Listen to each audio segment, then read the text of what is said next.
प्यारे बच्चों, आज के इस वीडियो लेक्चर में हम एक बहुत ही इंपॉर्टेंट टॉपिक को कवर करने जा रहे हैं। तो पिछली 3 वीडियोस में हम ऑलरेडी यूरोप से आने वाली कंपनीज को डिस्कस कर रहे हैं। तो आपको तो पता ही है कि यूरोप से कई कंट्रीज ने इंडिया को कॉलोनाइज करने की कोशिश की थी। तो अभी तक हमने देखा था कि पोर्चुगीज लोग 1498 में ही इंडिया आ गए थे। उसके बाद हमने देखा कि डच कैसे इंडिया आए। सबसे पहले इन्होंने 1605 में फैक्ट्री स्टैब्लिश की। तो पोर्चुगीज और डच जो यूरोप से आए तो थे ये कह के कि हम इंडिया में ट्रेड करने जा रहे हैं, यानी बिजनेस करने जा रहे हैं। पर धीरे धीरे उन्होंने अपनी चाल ढाल बदल ली, ढंग बदल ली और यहाँ पे कॉलोनी स्टैब्लिश करने लगे। तो ऐसा ही आप जानते हो कि ब्रिटिश जिन्होंने हम पे ऑलमोस्ट 200 साल तक राज किया, तो इनकी भी यही कहानी है। ये भी शुरू में एक ट्रेडिंग कंपनी के रूप में ही आए थे इंडिया में। तो आज हम वही चैप्टर कवर करने जा रहे हैं कि ब्रिटिश इंडिया तक पहुंचे कैसे और कैसे धीरे धीरे इन्होंने अपने आप को एक ट्रेडिंग कंपनी से बदल के इतनी बड़ी ताकत में बदल लिया कि जो कि बाद में इंडिया पे 200 सालों तक राज करने में कामयाब हो गए ये लोग।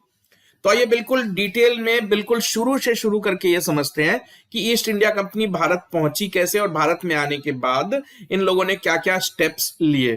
तो आइए स्टार्ट करते हैं। तो सबसे पहले तो ये जानना जरूरी है कि ईस्ट इंडिया कंपनी क्यों बनी थी, कैसे बनी थी। तो ईस्ट इंडिया कंपनी के जैसी ही कई ईस्ट इंडिया नाम की कई कंपनीज कई अलग अलग देशों में बनाई गई थी। तो आप तो जानते ही हो, पोर्चुगल में बनाई गई, स्पेन में बनाई गई, डच यानी नीदरलैंड में बनाई गई। तो कई कंट्रीज में बन रही थी। ईस्ट इंडिया कंपनी बनाने का मकसद होता था कि आप यूरोप से जहाज लेके इंडिया, श्रीलंका, इंडोनेशिया, मलेशिया जैसे ईस्ट, देखो वर्ल्ड को 2 हिस्सों में बटा माना जाता है, एक वेस्टर्न कंट्रीज और एक ईस्टर्न कंट्रीज, इसलिए इस तरह की कंपनीज का नाम ईस्ट इंडियन कंपनी दिया जाता था। तो ऐसी ही कंपनी जब सारे देशों में बन रही थी तो ब्रिटेन में भी बन गई। तो ब्रिटेन में यानी इंग्लैंड में जो एक समूह था, मर्चेंट्स का ग्रुप था, उनका नाम था मर्चेंट्स एडवेंचरर्स।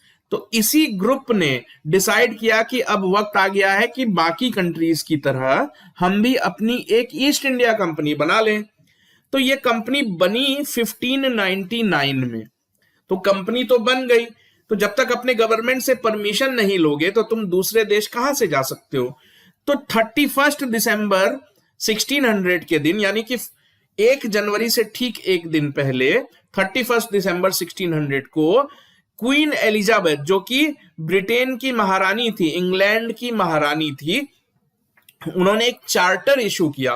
तो चार्टर क्या होता है बच्चों? तो परमिशन होता है कि हाँ, आपको इंग्लैंड की गवर्नमेंट ये परमिशन देती है कि आप जहाज लेके इंडिया और बाकी कंट्रीज में जा सकते हो। साथ ही साथ इनको एक्सक्लूसिव ट्रेडिंग राइट दे दिया गया। एक्सक्लूसिव ट्रेडिंग राइट का मतलब है कि ब्रिटेन की सरकार ने वादा किया कि ब्रिटेन से ईस्ट इंडिया जाने वाली इकलौती कंपनी तुम ही होगे, यानी तुम्हारे पीछे, तुम्हारे बाद किसी और कंपनी को यह इजाजत नहीं दी जाएगी, यानी तुम अकेले ही, तुम्हारा कोई कंपटीशन ही नहीं होगा, कम से कम इंग्लैंड से तो नहीं होगा।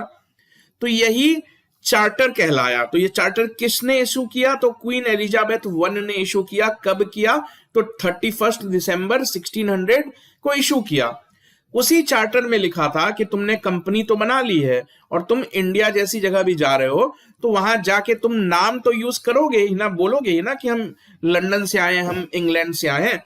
तो आप एक पोस्ट क्रिएट कर लो। उस पोस्ट का नाम दिया गया गवर्नर, यानी कंपनी का एक गवर्नर होगा, ईस्ट इंडिया कंपनी का गवर्नर। तो जो उसका इंचार्ज होगा वो क्या कहलाएगा? Governor of company of merchants of London trading into east Indies, ये उसका टेक्निकल नेम था। शॉर्ट में उसको गवर्नर कहेंगे। ठीक है, तो अब कंपनी बन गई है, सब कुछ डिसाइड हो गया है कि इंडिया जाना है। तो अब इंडिया पहुंचे कैसे? पहली बार ये लोग इंडिया आए तो 1608 में जो कंपनी थी उसके जो बोर्ड ऑफ डायरेक्टर्स थे, यानी मर्चेंट्स लोगों ने बनाई थी ना कंपनी, तो उसी बोर्ड ऑफ डायरेक्टर ने मिलकर यह फैसला किया कि हम जो मुगल डायनेस्टी है, उस वक्त तो मुगल ही रूल कर रहे थे ना इंडिया पे, तो इन लोगों ने फैसला किया कि मुगल एम्पायर के खंबात प्रोविंस, तो खंबात एक तरह से गुजरात का ही नाम था उस वक्त, तो खंबात प्रोविंस के सूरत नाम की सिटी में जाके अपनी फैक्ट्री खोलेंगे। यानी इन्होंने डिसाइड किया कि अब हमको जाना है मुगल्स के पास और उनसे परमिशन मांगनी है, क्योंकि मुगल ही कंट्रोल कर रहे थे। खंबात में फैक्ट्री खोलनी है तो बिना मुगल के परमिशन के तो काम चलेगा नहीं। तो खंबात यानी गुजरात, और गुजरात के सूरत में फैक्ट्री खोलने का फैसला किया इन्होंने। तो इसी परमिशन को लेने के लिए कंपनी ने अपने जहाज हेक्टर, तो जहाज भेजा इंडिया की तरफ। उस जहाज का नाम था हेक्टर। ये जहाज कौन चला रहा था? इसका कमांडर था विलियम हॉकिंस। तो विलियम हॉकिंस इंडिया क्यों आ रहा है? क्योंकि उसको मुगल राजा से मिलना है। मुगल राजा से मिलेगा, परमिशन मांगेगा कि सूरत में फैक्ट्री खोलने दो आप हम अंग्रेजों को, ठीक है। तो ये जहाज लेके सूरत पहुंच गया 1608 में, ठीक है। तो सूरत में जो ये उतरा, तो ये अपने राजा का, यानी कि इंग्लैंड के राजा जेम्स वन की चिट्ठियां वगैरह उसके द्वारा भेजे हुए प्रेजेंट्स लेके आया। किसके लिए? क्योंकि मुगल राजा के पास जाएगा तो खाली हाथ तो जाएगा नहीं, तो इसको तो बताना होगा ना कि मुझे राजा ने भेजा है। तो यही अपने राजा की चिट्ठियां वगैरह, गिफ्ट्स वगैरह लेके ये आया हुआ था। तो ये जिस जहाज से आया था, हेक्टर से आया था, तो वो जहाज तो सूरत में आके लग गया। सूरत बंदरगाह है, सूरत पोर्ट है, तो वहां पे आके रुक गया। तो उस पोर्ट पे पोर्चुगीज नेवी थी, क्योंकि पोर्चुगीज तो काफी पहले ही इंडिया में आ गए ना, अंग्रेजों से ऑलमोस्ट 100-110 साल पहले ही वो इंडिया में आ चुके थे। तो उनका पूरा कब्जा था सूरत पोर्ट पे। मतलब कब्जा, इसका ये मतलब नहीं कि मुगल्स का कब्जा नहीं था, लेकिन मुगलों के साथ जो है पोर्चुगीज के रिश्ते बहुत अच्छे थे, और अंग्रेज जो है अभी अभी आए थे। तो पोर्चुगीज नेवी ने क्या किया, इस हेक्टर नाम के जहाज को अपने कब्जे में ले लिया, क्योंकि वो नहीं चाहते थे कि उनका कोई कंपटीटर मुगल राजा तक पहुंच जाए। क्योंकि वो चाहते थे कि अगर इंग्लैंड वाले भी आ जाएंगे तो हमारे बिजनेस में प्रॉब्लम स्टार्ट हो जाएगी, ठीक। तो जहाज को कब्जे में ले लिया इन लोगों ने, और विलियम हॉकिंस को कहा कि तुम यहां से लौट जाओ, ये पूरा एरिया जो है पोर्चुगीज के राजा के कंट्रोल में। उन्होंने उसको ये नहीं बोला कि ये मुगल राजा का एरिया है। पोर्चुगीज नेवी ने इससे कहा कि ये सब जो तुम देख रहे हो ये सब हमारे राजा, यानी पोर्चुगल के राजा का एरिया है, तुम लौट जाओ। तो विलियम हॉकिंस ने काफी उनको समझाने की कोशिश की। तो कुछ बातचीत करने के बाद जो पोर्चुगीज हैं उन्होंने विलियम हॉकिंस को छोड़ दिया कि ठीक है तुम जाओ, लेकिन जहाज को नहीं छोड़ा, जहाज को अपने कब्जे में ही रखा, विलियम हॉकिंस को छोड़ दिया। तो इस तरह विलियम हॉकिंस आगरा की तरफ बढ़ने लगा, क्योंकि उसको मुगल राजा से मिलना है। मुगल राजा सूरत में तो नहीं रहते हैं ना, वो तो अपने कैपिटल में ही रहते हैं। तो मुगल्स की कैपिटल थी आगरा। तो ये आगरा पहुंच गया 16 अप्रैल 1609 को। आपको डेट नहीं याद रखना है, आपको ईयर याद रखना है। तो आप ये समझो कि सबसे पहले मुगल्स के दरबार में पहुंचने वाला अंग्रेज कौन था? तो वो था विलियम हॉकिंस। तो अब हॉकिंस पहुंच गया है मुगलों के दरबार में। तो जो उस वक्त जो मुगल राजा थे वो थे जहांगीर, क्योंकि अकबर की डेथ हो गई थी 1606 में ही। तो एक्चुअली अकबर का नाम बहुत फेमस था यूरोप में, इंग्लैंड में। इंग्लैंड के राजा वाजा, यूरोप के राजा वाजा सब जानते थे कि अकबर नाम का कोई बहुत बड़ा शक्तिशाली राजा है इंडिया में। लेकिन अब क्या है, इस वक्त कैप्टन हॉकिंस जब इंडिया पहुंचा तो उस वक्त जो मुगल राजा थे वो थे जहांगीर। तो जहांगीर ने बहुत अच्छे से, बहुत हॉस्पिटैलिटी दिखाई, अच्छे से इसको वेलकम किया, मेहमान की तरह वेलकम किया। अब ये कोइंसिडेंस देखो कि जहांगीर और ये जो विलियम हॉकिंस है, दोनों को टर्किश लैंग्वेज आती थी। अब टर्किश लैंग्वेज जहांगीर को तो आनी ही चाहिए, क्योंकि जहांगीर तो मुगल फैमिली से बिलोंग करता है। तो बाबर ने मुगल फैमिली स्टैब्लिश की है, बाबर को खुद टर्किश लैंग्वेज बोलनी आती थी। तो इसलिए उन्हीं का खानदान है ना, बाबर के खानदान से ही तो है जहांगीर। तो जहांगीर को तो टर्किश लैंग्वेज बोलनी आती ही थी। ये विलियम हॉकिंस को भी टर्किश लैंग्वेज में बात करनी आती थी। तो इन जहांगीर ने क्या किया, इसको कहा कि तुम मेरे प्राइवेट चैम्बर में चलो, हम दोनों आपस में अकेले में बात करेंगे। तो ये थोड़ी एडवांटेज मिल गई विलियम हॉकिंस को। तो 3 घंटों तक ये दोनों अकेले प्राइवेट चैम्बर में बात करते रहे। कौन? जहांगीर और विलियम हॉकिंस। तो इससे क्या हुआ, इन दोनों की दोस्ती जैसी, दोनों के बीच जो रिलेशन है ना, बहुत अच्छे बन गए। और जहांगीर को जो है वो शराब पीने की और अफीम खाने की बहुत बुरी आदत थी। तो ये हमेशा मतलब रोज रोज जो है ये शराब वगैरह पीता था, अपने गेस्ट्स को इनवाइट करता था। तो जहांगीर को बहुत पसंद आ गया विलियम हॉकिंस, क्योंकि दोनों एक ही लैंग्वेज में बात कर सकते थे। तो जहांगीर जो है विलियम हॉकिंस को अपने साथ बिठा के शराब वगैरह पिलाने लगा, क्योंकि खुद तो शराबी था ही और इसको दोस्त भी मिल गया था, तो दोनों दोस्त मिलकर शराब वगैरह पीते थे। इसलिए विलियम हॉकिंस ने, ये क्वेश्चन याद रखना बच्चों, तो विलियम हॉकिंस ने जहांगीर को के बारे में लिखा है कि वो एक टैलेंटेड ड्रंकार्ड एम्परर था। ये क्वेश्चन पूछा गया है कि किस मुगल एम्परर को ड्रंकार्ड यानी कि शराबी बुलाया है, किसने बुलाया है? तो विलियम हॉकिंस ने। तो कौन है? तो जहांगीर को बुलाया है, ठीक है। तो जहांगीर बदले में विलियम हॉकिंस को इंग्लिश खान की उपाधि दे देता है। इंग्लिश तो ये था ही, खान मतलब कि तुम अपने आदमी हो, तो इंग्लिश खान। तो आप देख रहे हो कि जहांगीर और विलियम हॉकिंस के रिश्ते कितने अच्छे हैं, दोनों एक दूसरे को काफी दोस्तों की तरह पसंद करते हैं। तो विलियम हॉकिंस वहां पे क्या करने आया? जहांगीर के साथ पार्टी करने तो आया नहीं था, शराब पीने तो आया नहीं था, वो तो फैक्ट्री खोलने की परमिशन लेने के लिए आया था ना।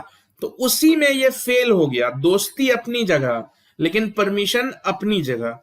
तो विलियम हॉकिंस ने जहांगीर से परमिशन मांगी कि आप हमको परमिशन दे दो सूरत में फैक्ट्री खोलने के लिए। तो क्योंकि जहांगीर और हॉकिंस के रिश्ते अच्छे थे, दोनों दोस्त जैसे बन गए थे, तो जहांगीर ने परमिशन तो दे दी। लेकिन जैसे ही परमिशन दी तो ये बात पोर्चुगीज को पता चली। तो पोर्चुगीज तो कभी नहीं चाहते थे ना कि अंग्रेज भी उनके कंपटीटर बन जाए।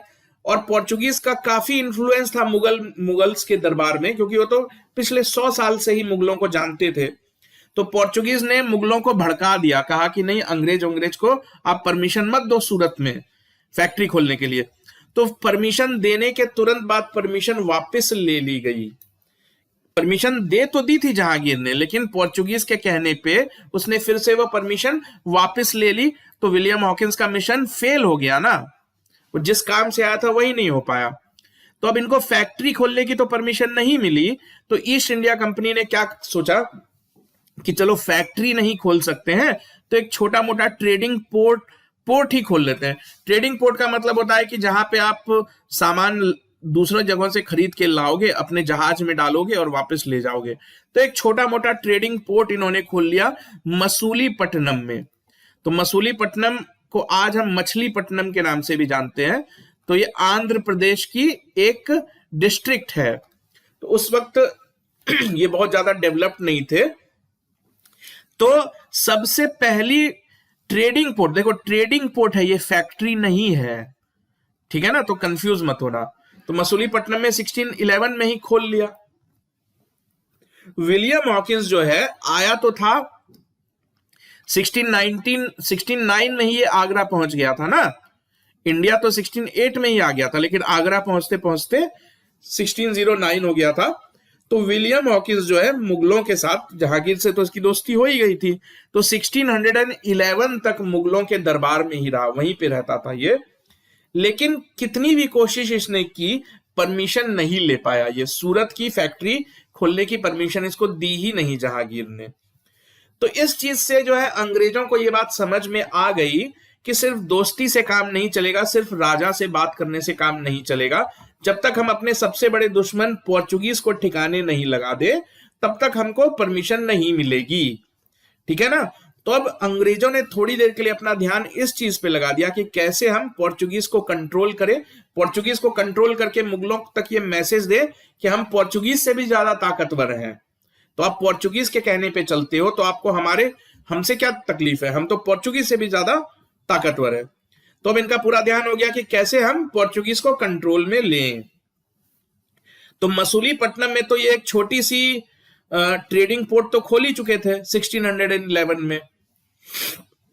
तो यानी कि अब इनकी एक तरह से तो दुश्मनी स्टार्ट हो ही गई है पोर्चुगीज से, ये छोड़ के तो गए नहीं, इंडिया से भागे नहीं ये। तो इन्हीं सब बातों को लेके ना पोर्चुगीज और ब्रिटिश में एक लड़ाई हो जाती है। ये लड़ाई हुई थी सूरत के ही करीब, क्योंकि सारा झगड़ा था कि सूरत में फैक्ट्री खोलने दोगे या नहीं दोगे। तो ब्रिटिश का पूरा ध्यान था कि सूरत में ही खोलें। सूरत में ही क्यों? क्योंकि सूरत एक पोर्ट सिटी है, और भी गुजरात जैसे बड़े प्रोविंस की, जबकि मसूलीपट्टनम एक छोटी सी जगह है। तो क्या हुआ कि ब्रिटिश ने पोर्चुगीज को सूरत के पास हुई एक लड़ाई में हरा दिया। तो ये लड़ाई हुई थी 1612 में, इसको बोलते हैं बैटल ऑफ स्वाली। ठीक है, तो इस लड़ाई में एक बहुत जबरदस्त चीज हुई कि सिर्फ दो ब्रिटिश जहाज, अंग्रेजों के सिर्फ 2 जहाज थे, जबकि पोर्चुगीज की अच्छी खासी स्क्वाड्रन थी, यानी जहाजों का बड़ा बेड़ा था इनके पास। तो सिर्फ 2 जहाजों ने पूरी पोर्चुगीज नेवी के बेड़े को ही हरा दिया। तो ये बात जब मुगलों को पता चली कि, तो वो क्या समझेंगे, वो तो यही समझेंगे कि कौन ज्यादा ताकतवर है, इनके 2 जहाज और इसकी पूरी बटालियन। तो पूरी बटालियन हार गई सिर्फ 2 जहाज से। तो मुगलों को ये बात समझ में आ गई कि अगर नेवी की बात की जाए तो इंग्लिश नेवी ज्यादा बेहतर है, ज्यादा स्ट्रांग है। तो मुगलों को भी थोड़ी परेशानी थी पोर्चुगीज से, क्योंकि पोर्चुगीज भी कभी कभी इनकी बात मानने से मना कर देते थे। तो मुगल जो है कभी पोर्चुगीज से लड़ते इसलिए नहीं थे क्योंकि पोर्चुगीज के पास एक बहुत तगड़ी नेवी थी, जबकि मुगल्स के पास नेवी जैसी कोई चीज नहीं थी। उनके पास जहाज तो थे मुगलों के पास, लेकिन मुगल के जहाज लड़ने वाले जहाज नहीं थे, वो सामान ढोते थे, लोगों को यहां से वहां ले जाते थे। तो ये नेवी का काम तो लड़ना है ना। तो पोर्चुगीज के पास अच्छी खासी नेवी थी, उसी नेवी को ध्यान में रखते हुए मुगल कभी पोर्चुगीज से कह लो कि दुश्मनी मोल नहीं लेना चाहते थे। लेकिन अब मुगल्स ने देखा कि पोर्चुगीज को भी हराने वाला कोई पैदा हो गया है। तो कौन पैदा हो गया है? तो ब्रिटिश पैदा हो गए हैं। ब्रिटिश आ गए हैं भारत की धरती पे, और ब्रिटिश में इतनी ताकत है कि वो पोर्चुगीज को हरा सके। तो इसलिए मुगल्स ने सोचा कि ये सही मौका है, हम ब्रिटिश को क्यों नहीं हेल्प करें, बदले में ब्रिटिश हमारी हेल्प करेंगे अगर हमको कभी पोर्चुगीज को हराने की जरूरत पड़ी। तो अब जो है मुगल जो है ब्रिटिश से इंप्रेस हो गए थे। पहले तो परमिशन नहीं दे रहे थे, लेकिन अब मुगल खुश हो गए ब्रिटिश की विक्ट्री देख के, ब्रिटिश की जीत देख के। तो अब सिनेरियो चेंज हो गया, अब माहौल बदल गया। तो कैप्टन बस्ट, जो ब्रिटिश मिलिट्री जनरल था, कैप्टन बस्ट एक मिलिट्री कमांडर था, तो उसने अब जहांगीर के पास फिर से रिक्वेस्ट भेजी कि अब आप हमको परमिशन दे दो प्लीज, इतने सालों से हम आपसे परमिशन मांग रहे हैं। तो अब तक तो जहांगीर की सोच बदल चुकी थी ना। पहले तो वो पोर्चुगीज के दबाव में थे, अब उनको लगा कि हमको पोर्चुगीज से डरने की जरूरत ही क्या है, तो ब्रिटिश तो उससे भी ज्यादा मजबूत है। तो इस बार जहांगीर ने परमिशन दे दी। किसको मिली है परमिशन? कैप्टन बस्ट को। विलियम हॉकिंस तो इंडिया से लौट चुका है। तो कैप्टन बस्ट को यह परमिशन मिली कि आप सूरत में, खंबात यानी पूरे गुजरात में, अहमदाबाद में और गोवा में आप फैक्ट्री खोल लो। ये परमिशन मिली 1613 में। तो गोवा तो पोर्चुगीज का कैपिटल था, तो एक तरह से मुगल भी चाहते थे कि ये दोनों आपस में लड़ते रहे। तो इस तरह से पहली बार फैक्ट्री खोलने की परमिशन मिली। तो ब्रिटिश का सपना पूरा हो गया। ब्रिटिश तो आए ही थे कि सूरत में फैक्ट्री खोलने को मिले, तो मिल गई परमिशन। तो पहली ब्रिटिश फैक्ट्री इन्होंने खोली सूरत में। ये बहुत इंपॉर्टेंट क्वेश्चन है, कहां खोली थी पहली फैक्ट्री? सूरत में खोली थी 1613 में। मसूलीपट्टनम में जो खोला था वो फैक्ट्री नहीं थी, वो तो बस एक दुकान जैसा था जहां पे आप सामान लाते हो अपने जहाज पे उसको डालते हो और फिर जहाज को लेके चले जाते हो अपने कंट्री। वो फैक्ट्री जैसी कुछ नहीं थी। तो अब देखो, सूरत में जो फैक्ट्री खोली है वो पूरे इंडिया की पहली फैक्ट्री है, मतलब अंग्रेजों द्वारा खोली गई पहली फैक्ट्री है। तो अब इनका ध्यान जो है, सूरत का मिशन तो पूरा हो गया, अब मसूलीपट्टनम में भी तो इन्होंने अपना सामान, अपनी ट्रेड पोर्ट खोल रखी थी ना, तो उस ट्रेड पोर्ट को भी इन्होंने फैक्ट्री में बदल दिया। तो अगला क्वेश्चन ये हो सकता है कि साउथ इंडिया में इन्होंने अपनी पहली फैक्ट्री कहां खोली थी? तो साउथ इंडिया में पहली फैक्ट्री इन्होंने मसूलीपट्टनम में खोली थी, उसी जगह खोली थी जहां कुछ साल पहले ट्रेड पोर्ट था। तो ट्रेड पोर्ट को ही इन्होंने बदल के, डेवलप करके फैक्ट्री बना दिया था। तो अब देखो, फैक्ट्री खुल गई, परमिशन मिल गया, रिलेशन भी ठीक हो गया मुगल्स के साथ। तो अब 1615 में जो ब्रिटेन के राजा थे, इंग्लैंड के राजा थे, उन्होंने अपना ऑफिशियल एम्बेसडर भेजा। विलियम हॉकिंस तो कंपनी की तरफ से आया था ना, लेकिन अब ये राजा की तरफ से आ रहा है। तो पहला जो ब्रिटिश एम्बेसडर है वो है थॉमस रॉय। तो ये भी गया मुगल कोर्ट में, गया कि हाँ मेरे राजा ने आपसे कुछ बात करने को मुझे भेजा है। ठीक है, तो क्या बात करने के लिए भेजा है? तो बिजनेस की बात करने के लिए भेजेगा ना। तो थॉमस रॉय मिलता है फिर से जहांगीर से, और जहांगीर इनको एक इंपीरियल फरमान इशू कर देते हैं। इंपीरियल फरमान यानी राजा की तरफ से दिया गया फरमान, परमिशन, कि आप पूरे मुगल टेरिटरी में कहीं भी फैक्ट्री खोलो। पहले तो लिमिटेड परमिशन थी ना, कि गिने चुने जगहों पे खोलने की परमिशन थी, सूरत में खोल लो, अहमदाबाद में खोल लो, गोवा में खोल लो। लेकिन 1615 में यह परमिशन मिल गई कि पूरे मुगल एम्पायर में तुम्हारी मर्जी, जहां खोलना है खोल लो। ठीक, तो परमिशन मिल गई। तो मुगल्स का परमिशन, तो मुगलों को तो इन्होंने अपने में मिला लिया, ब्रिटिशर्स ने खुश कर दिया, उनकी परमिशन ले ली। अब इनका ध्यान साउथ इंडिया की तरफ चला गया ब्रिटिशर्स का। अब साउथ इंडिया में क्यों गया? क्योंकि नॉर्थ इंडिया में तो इनको हर चीज के लिए मुगलों से परमिशन लेनी पड़ती थी, क्योंकि मुगल काफी ताकतवर थे, कमजोर होते तो इन्होंने हरा दिया होता। तो इसलिए इन्होंने सोचा कि चलो साउथ इंडिया में भी थोड़ा अपना अड्डा जमाया जाए, अपनी फैक्ट्री वैक्ट्री खोला जाए। साउथ इंडिया को इसलिए इनका ध्यान गया क्योंकि साउथ इंडिया में कोई भी बड़ा राजा नहीं था, ना ही मुगलों का उतना कंट्रोल था साउथ इंडिया में। तो इसलिए इनको लगा कि अगर हम साउथ इंडिया में जाते हैं तो वहां हमको बार बार किसी से परमिशन वगैरह लेने की जरूरत पड़ेगी नहीं। ठीक, तो अंग्रेजों ने अपनी पहली फैक्ट्री जो साउथ में खोली, वो तो आपको बता ही चुका हूं कि मैं मसूलीपट्टनम में खोली। ठीक, तो मसूलीपट्टनम में फैक्ट्री तो खोली, लेकिन उसके बाद इनको लगा कि हमें और एक्सपेंड करना चाहिए। मसूलीपट्टनम एक छोटी सी जगह थी, तो इन्होंने क्या किया कि मद्रास के राजा से, इनको मद्रास नाम की जगह पसंद आई क्योंकि मद्रास में पहले से ही बाकी यूरोपियंस भी पहुंच ही चुके थे, वहां पे पोर्चुगीज रहते थे, डच रहते थे। तो इन्होंने सोचा कि मद्रास थोड़ी बड़ी जगह है मसूलीपट्टनम से, तो मद्रास के आसपास के कुछ गांवों को इन्होंने वहां के लोकल राजा से खरीद लिया 1639 में, और फिर मद्रास को डेवलप करना स्टार्ट कर दिया। तो 1632 में, ये आप याद रखोगे, बहुत इंपॉर्टेंट क्वेश्चन है, क्योंकि अब इनका पूरा फोकस थोड़ी देर के लिए साउथ इंडिया में शिफ्ट हो चुका है। तो 1632 में इन्होंने गोलकुंडा के सुल्तान, जो गोलकुंडा के सुल्तान थे अब्दुल कुतुब शाह, तो अब्दुल कुतुब शाह से गोल्डन फरमान हासिल किया। कितनी बार ये क्वेश्चन पूछा गया मैं आपको बता नहीं सकता हूं। तो गोल्डन फरमान किसने दिया था अंग्रेजों को? तो गोलकुंडा के सुल्तान ने दिया था। सुल्तान का क्या नाम था? अब्दुल कुतुब शाह। कब दिया था? तो 1632 में। तो इस गोल्डन फरमान के मुताबिक जो मसूलीपट्टनम में फैक्ट्री खोलने की परमिशन दी गई थी, यानी कि ट्रेड पोर्ट को फैक्ट्री में बदल लो, तो इसी फरमान के थ्रू हुआ था वो। ठीक है, तो लेकिन मसूलीपट्टनम में फैक्ट्री तो खोल ली है। देखो ये मसूलीपट्टनम में जो इनकी फैक्ट्री थी वो कुछ ऐसी दिखती थी। तो मसूलीपट्टनम में फैक्ट्री तो खोल ली, लेकिन मसूलीपट्टनम एक छोटी सी जगह थी, वहां पे बहुत ज्यादा बिजनेस नहीं था। देखो आप बिजनेस तो वहीं पे करोगे ना जहां खरीदने वाले हों। तो मद्रास में बाकी दूसरे देशों के जहाज आते थे, मसूलीपट्टनम में नहीं आते थे। तो इन्होंने सोचा कि हम भी मद्रास ही शिफ्ट हो जाते हैं। तो मद्रास शिफ्ट हो गए ये 1639 में। जो मद्रास के लोकल राजा थे उससे गांव वांव खरीद लिया और शिफ्ट हो गए उधर। तो अब ये मद्रास शिफ्ट हो गए, तो वहां शिफ्ट होने का क्या मतलब होता है? तो मद्रास में इन्होंने अपना एक फोर्ट बनाया, फोर्ट सेंट जॉर्ज।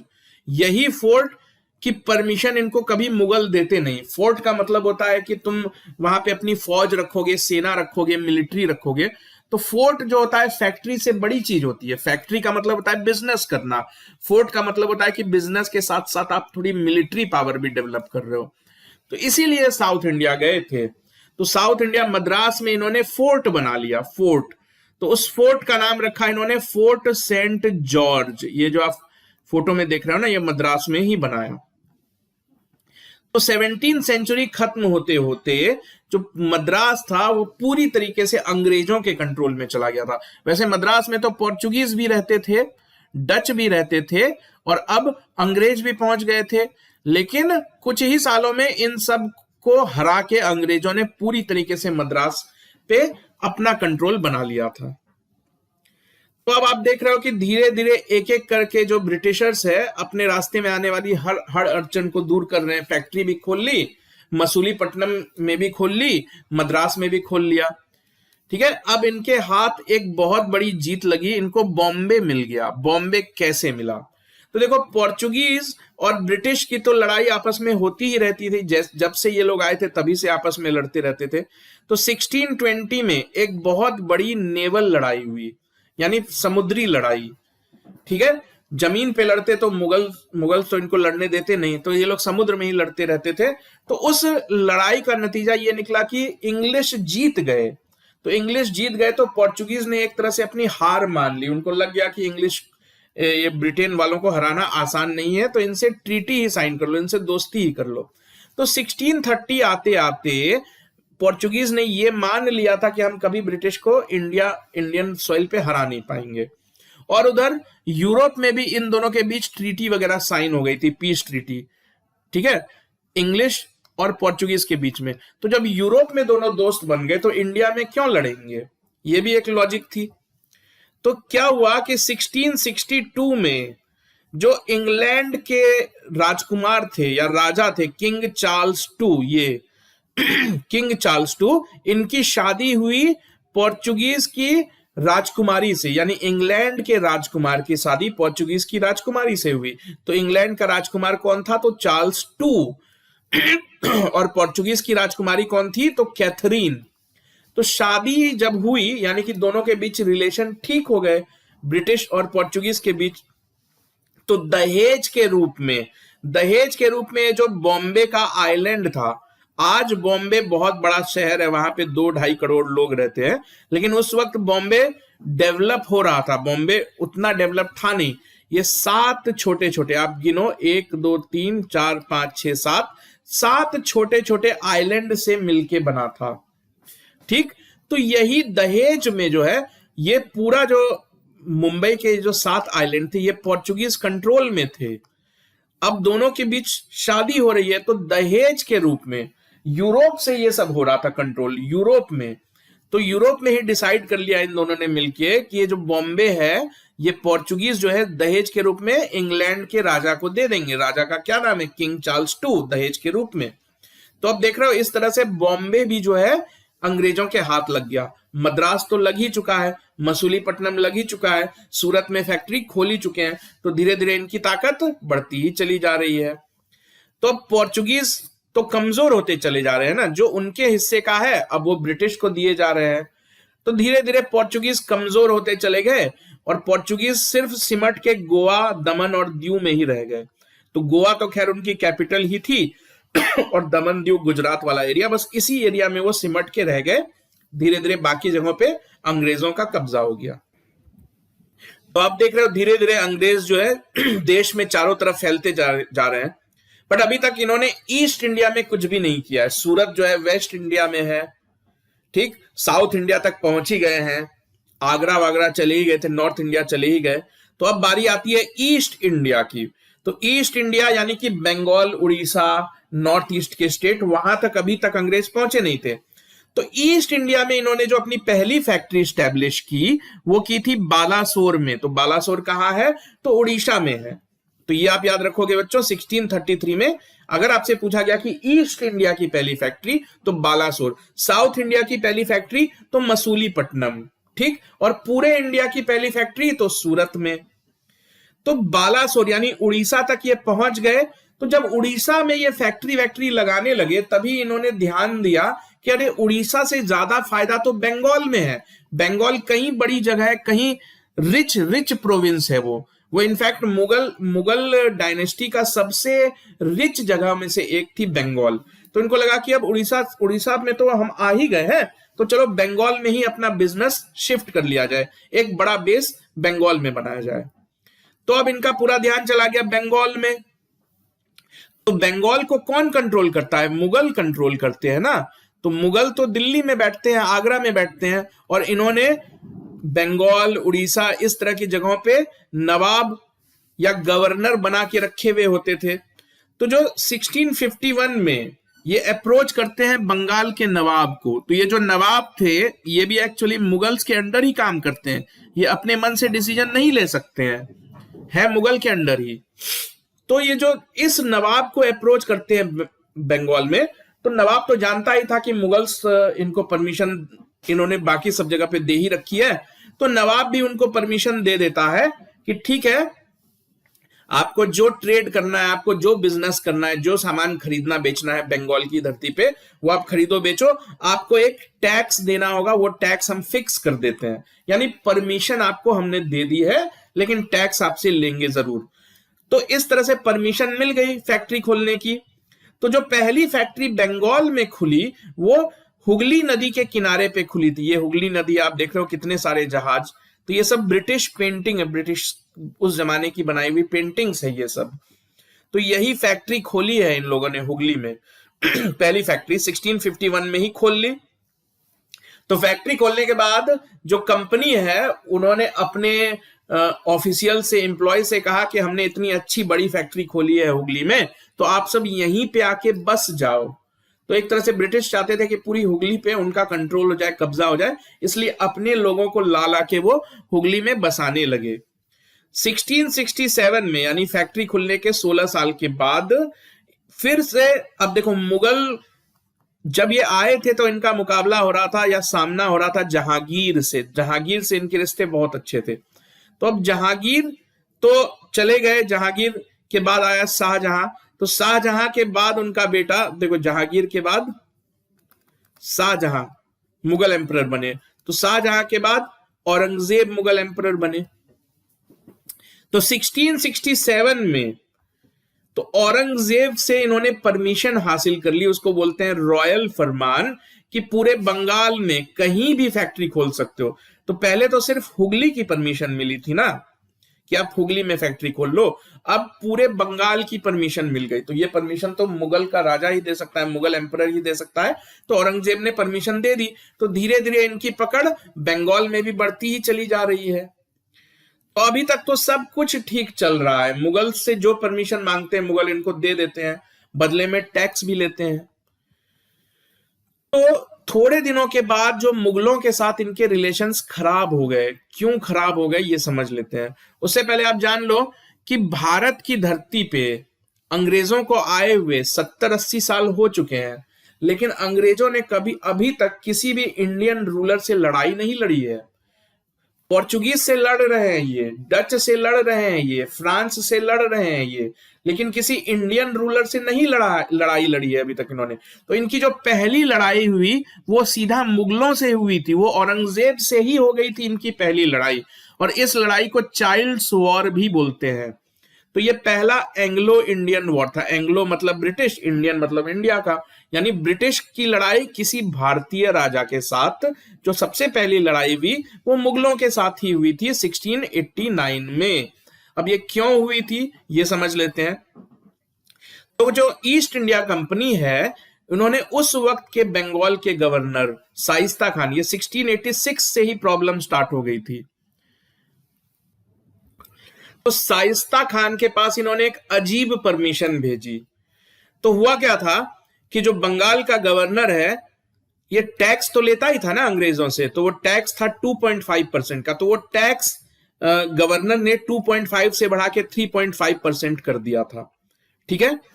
तो कंपनी ने शाइस्ता खान के पास एक रिक्वेस्ट भेजी। पहली रिक्वेस्ट तो ये थी कि ये टैक्स, बढ़ा हुआ टैक्स हम नहीं देंगे। ठीक।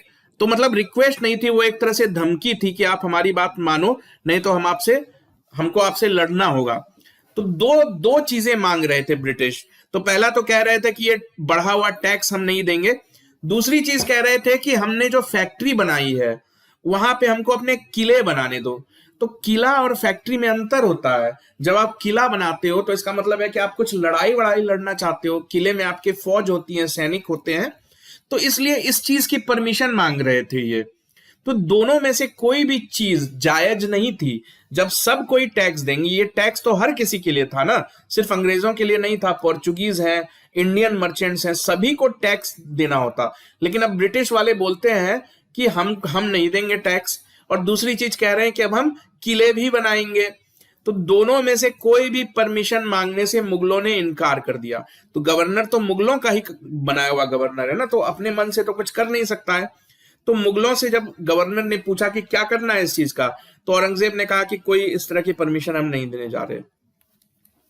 तो जो कंपनी का गवर्नर था मैंने आपको बताया था ना कि चार्टर में पोस्ट बनाया गया था कि कंपनी का जो सबसे बड़ा ऑफिसर होगा उसको गवर्नर के नाम से जाना जाएगा। तो उस वक्त जो कंपनी का गवर्नर था वो था जोशुआ चाइल्ड। तो जोशुआ चाइल्ड ने कहा कि आप हमारी बात नहीं मानोगे, हमको फैक्ट्री के पास किले नहीं बनाने दोगे और हमें जबरदस्ती ज्यादा टैक्स देने को मजबूर करोगे, तो जाओ हम आज से तुम्हारे खिलाफ वॉर डिक्लेयर करते हैं। तो जो गवर्नर था उसका नाम था जोशुआ चाइल्ड, इसलिए इसको चाइल्ड्स वॉर भी कहा गया। ठीक है, तो अब अंग्रेज सीधा मुगलों से ही लड़ाई लड़ने जा रहे हैं। तो हो गई लड़ाई स्टार्ट। तो जो ब्रिटिश हैं उनकी तो नेवी काफी स्ट्रांग थी ना, तो उन्होंने मुगलों के जहाज वगैरह लूटना स्टार्ट कर दिया। और हुगली में तो इन्होंने अपनी फैक्ट्री बसा रखी थी इनकी अच्छी खासी फौज रहती थी ईस्ट इंडिया कंपनी की। तो हुगली में इन्होंने तबाही मचानी स्टार्ट कर दी, 500 घरों को जला दिया, सैकड़ों लोगों को मार दिया। हुगली में रहने वाले इंडियन सिटीजन्स को बिना मतलब के बेवजह, यानी मुगलों को नीचा दिखाने के लिए, यानी कि उन पे दबाव डालने के लिए बेकसूर लोगों को मारने लगे। हुगली को जला दिया और हुगली में रहने वाले 100-200 लोगों को मार दिया। तो अब ये सब चीज तो औरंगजेब को इंसल्ट लगेगी ना कि ये लोग, एक छोटी सी कंपनी इतने बड़े मुगल राजा को चैलेंज कर रही है। तो औरंगजेब जो है गुस्से से पागल हो गया।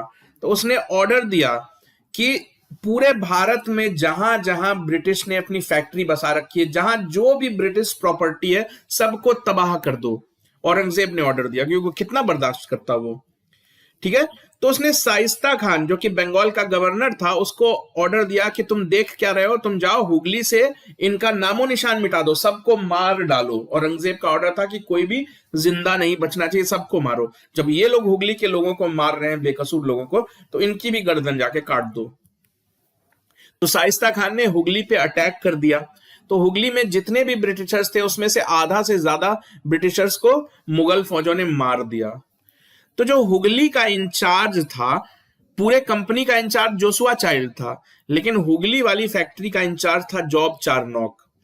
तो जॉब चारनॉक अपने बचे खुचे साथियों को लेके इंगली नाम की जगह पे भाग गया। हुगली से भाग के चला गया इंगली। तो इंगली एक छोटा सा टापू था। तो छोटे से टापू में, जो कि समुद्र के किनारे था, बे ऑफ बंगाल के किनारे, तो इंगली में जाके ये लोग बस गए कि कहीं मुगल्स हमको मार ना दे। ठीक, लेकिन इतने से औरंगजेब का गुस्सा शांत नहीं हुआ। उसने क्या ऑर्डर दिया था कि पूरे भारत में, ना सिर्फ बंगाल में, तो पूरे भारत में ब्रिटिशर्स पे अटैक करने लगे मुगल्स, जो मुगलों की फौज थी। तो जहां जहां फैक्ट्री बनी थी सबको तोड़ दिया गया। यहां तक कि बॉम्बे में इतनी बड़ी फैक्ट्री इन लोगों ने बनाई थी उसको भी तोड़ दिया, मुगल्स फौजों ने कब्जे में ले लिया। तो इस तरह हालत ये हो गई कि मुगलों ने इनका सब कुछ बर्बाद कर दिया, सब कुछ इनसे छीन लिया जो उन्होंने पिछले 70-80 साल में बना रखे थे। अब इनकी हालत ये हो गई, अंग्रेजों की हालत ये हो गई कि इनके पास सिर्फ बॉम्बे और मद्रास का जो पोर्ट है, फैक्ट्री भी नहीं, पोर्ट, जहां पे जहाज आके आएंगे और जाएंगे, जहां पे बस वही चीज अंग्रेजों के कंट्रोल में रह गई। यानी अंग्रेजों की हालत पूरी तरीके से खराब हो गई। तो इतनी हालत खराब हो गई अंग्रेजों की कि ईस्ट इंडिया कंपनी ने सरेंडर कर दिया 1690 में। तो इस तरह ये जो लड़ाई चली 1686 से स्टार्ट हुई थी, 1690 में खत्म हुई। क्यों खत्म हुई? क्योंकि ईस्ट इंडिया कंपनी को समझ में आ गया कि हमसे बहुत बड़ी गलती हो गई। उनको तो आइडिया ही नहीं था कि औरंगजेब क्या चीज है या मुगल एम्पायर क्या चीज है, वो हल्के में ले रहे थे। तो अब आप ये तस्वीर देख रहे हो, ये सब ब्रिटिश पेंटिंग है, इंडियन पेंटिंग नहीं है, ये ब्रिटिश पेंटिंग ही है, उन्होंने ही खुद बनाई है। तो जो जोशुआ चाइल्ड था, जो कंपनी का गवर्नर था, उसको पकड़ के औरंगजेब के सामने लाया गया। तो औरंगजेब ने के सामने वो गिड़गिड़ाने लगा, सर झुकाया, उसने माफी वाफी मांगी। तो फाइनली औरंगजेब ने उनको माफ कर दिया। ना सिर्फ माफ कर दिया बल्कि फिर से ट्रेड फरमान इशू कर दिया। तो फैक्ट्री वैक्ट्री तो बर्बाद कर ही दी थी ना। तो औरंगजेब का दिल पिघल गया। उसने कहा कि चलो ठीक है, अब तुम माफी मांग ही रहे हो, गलती मान ही रहे हो अपनी, तो फिर से ट्रेड परमिशन इन्होंने दे दी। तो अब क्या हुआ कि ब्रिटिश फिर से बिजनेस करने के लिए उनको मिल गई है परमिशन। तो हुगली जो है वो तो पूरी तरीके से बर्बाद कर दिया था ना मुगलों ने, हुगली पे अटैक करके सारे अंग्रेजों को मार दिया था, फैक्ट्री तबाह कर दी थी। तो जो जॉब चारनॉक था, जो जाके छुप गया था इंगली आइलैंड पे, अब वो एक्टिव हो गया, क्योंकि उसको पता चल गया कि हमने माफी मांग ली है औरंगजेब से, औरंगजेब ने हमको माफ कर ही दिया है, तो अब हम फिर से कोशिश करते हैं अपनी फैक्ट्री खोलने के लिए।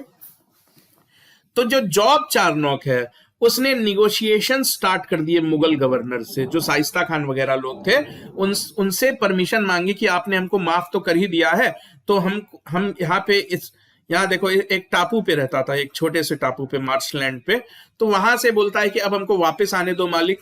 तो सूतानुती नाम की जगह, ये देखो सूतानुती, तो यहां पे वापस आने की परमिशन मिल जाती है जॉब चारनॉक और उसके लोगों को। तो अब जॉब चारनॉक जो है 1690 में एक पीस ट्रीटी साइन करता है कि अब हम आगे नहीं लड़ेंगे, जो हुगली में हुआ वैसा हम दोबारा ऐसी कोई गलती नहीं करेंगे।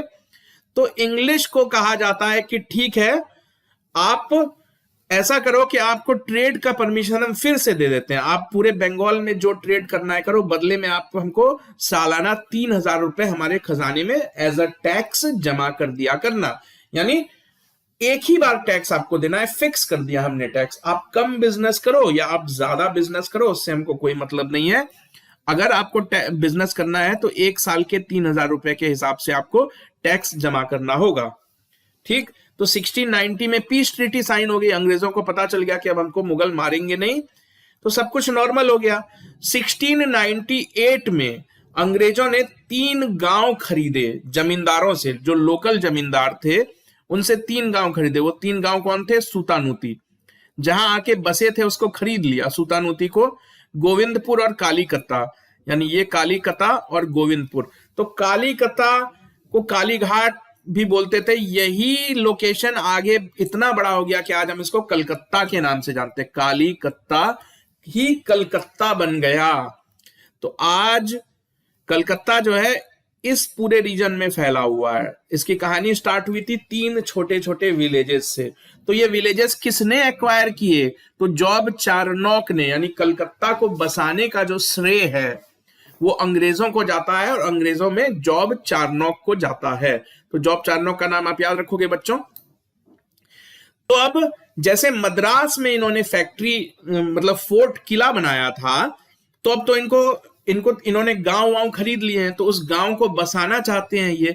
तो बसाने के लिए इन्होंने सबसे पहले वहां पे एक फोर्ट विलियम बनाया, किला बनाया, यही है फोर्ट विलियम किला। तो 1700 में इन्होंने किला बनाया। तो आप याद रखोगे इन्होंने कई फोर्ट बनाए। तो फोर्ट जॉर्ज बनाया था मद्रास में, ठीक है, और फोर्ट विलियम बनाया है कैलकटा, जो आगे चल के कैलकटा बन गया। तो फोर्ट बनाया, तो वहां पे अब उस जगह को ये लोग प्रेसिडेंसी कहने लगे। देखो अंग्रेजों ने 3 मेजर लोकेशंस को अपने कब्जे में कर रखा था, एक तो मुंबई, फिर मद्रास, और अब कलकत्ता उनके हाथ लग गया था। तो ये 3 जो इंपॉर्टेंट जगह थे अंग्रेजों के हिसाब से, इन 3 इंपॉर्टेंट जगह को वो प्रेसिडेंसी का नाम देते थे, प्रेसिडेंसी कहते थे इन 3 जगहों को। तो कलकत्ता का नाम हो गया ईस्टर्न प्रेसिडेंसी, ईस्ट इंडिया को कंट्रोल करते थे ये कलकत्ता से, वेस्ट इंडिया को कंट्रोल करते थे मुंबई से, साउथ इंडिया को कंट्रोल करते थे ये मद्रास से। तो इन तीनों जगहों को इन्होंने प्रेसिडेंसी का नाम दे रखा था। तो यही जो फोर्ट विलियम और उसके आसपास का इलाका है, ये धीरे धीरे डेवलप होते होते आज हमारे सामने कलकत्ता के इतने बड़े मेट्रो टाउन के रूप में हमको आज नजर आता है। तो देख रहे हो अंग्रेजों के लिए सब कुछ ठीक चल रहा है, मुगलों से लड़ाई हुई, फिर बाद में सॉरी वॉरी बोल के इन्होंने अपना काम चला लिया, कलकत्ता भी बसा लिया, सब कुछ मतलब ठीक ही जा रहा है ब्रिटिशर्स के लिए। अब ब्रिटिशर्स को एक बहुत बड़ी एडवांटेज मिल गई कि औरंगजेब की जब डेथ हो गई, औरंगजेब की डेथ कब हुई? तो हमने जब मुगल्स पढ़ा था तो हमने डिटेल में इस चीज को डिस्कस किया था ना, कि औरंगजेब की डेथ होने के बाद 1707 में औरंगजेब की डेथ होने के बाद जो मुगल्स है वो काफी कमजोर होते चले गए। तो औरंगजेब के मरने के जस्ट बाद एक राजा आता था और उसको कुछ सालों तक रहता था, फिर गद्दी से उसको हटा देते थे, यानी कमजोर राजा मुगल की गद्दी पे बैठने लगे।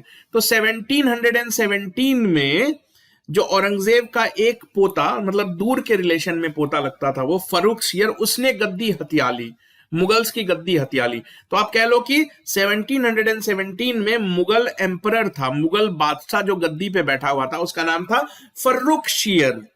तो फर्रुखशियर का क्या हुआ कि फर्रुखशियर बीमार पड़ गया, ठीक है ना।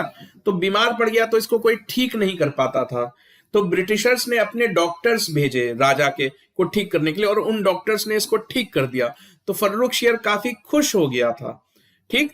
और खुश होने के बदले उसने अंग्रेजों से कहा कि तुम्हें जो मांगना है मांग लो। तो डॉक्टर को तो कंपनी ने समझा के भेजा था ना, तो डॉक्टर ने कहा कि मुझे कुछ नहीं चाहिए, ठीक है, आप मेरी कंपनी का भला कर दो, मेरी कंपनी जो आपसे मांग रही है वो दे दो।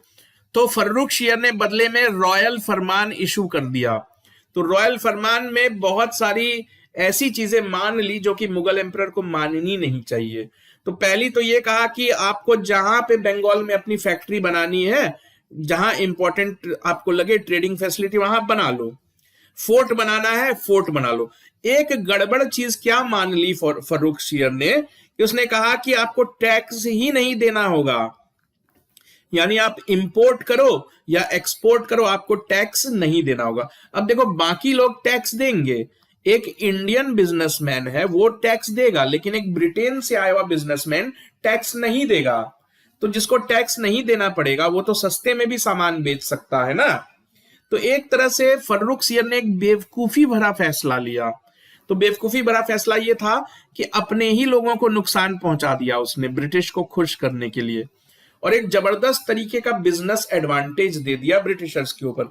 तो फर्रुखशियर के ऊपर ये जिम्मेदारी जाती है कि उसने ईस्ट इंडिया कंपनी को जरूरत से ज्यादा ताकतवर और पैसे वाला बना दिया, ठीक।